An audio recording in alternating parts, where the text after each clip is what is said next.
I thought that I could just take away the drugs and the alcohol and then everything would be fine. I thought that that was the problem, and if I just got rid of that, everything was going to be good. And often that's not the case. Often you take away the drugs and the alcohol and there's all these emotional problems. And generally that was there before the drinking and using. That's kind of the reason you drink. Alcohol and drugs are the solution generally to kind of an emotional turmoil.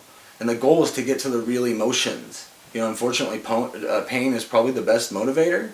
So that early recovery pain is valuable. You want to feel that stuff and find out where it's coming from. And if you're taking something that's numbing that out, it makes it that much more difficult to get to the place where you're past the pain. My mom and I were a lot alike. We were more like brother and sister than mom and son. We had a lot of the same characteristics. We both battled this disease for a long time. And about 4.5 years ago, we both decided to go to treatment. I got a bed in a treatment center right away, and she got on a waiting list. And my 12th day in that treatment center, she died drunk. It was probably the best thing that ever happened to me. I hate to say that, I mean, it's a terrible, horrible, tragic thing, but it was like a big, bright neon sign of, is this what you want? I've been sober most of the time for the last 10 or 11 years, but that 4.5 years ago really launched me kind of into a new phase of recovery where I got really scared. She was 54 years old and she died alone in the bottom of a river. So,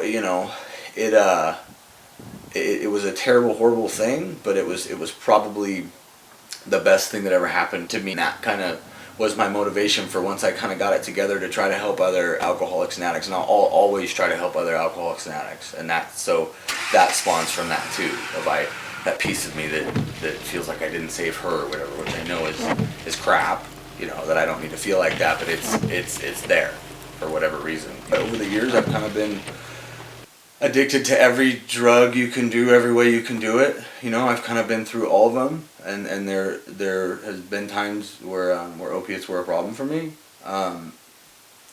But for me, like I said earlier, it can sometimes, the danger with things like methadone is that an addict or an alcoholic thinks, okay, we'll say an addict because methadone is an opiate addict. So let's say they're doing heroin or pills, and they take that away. And they start taking the methadone, they think, okay, I'm good.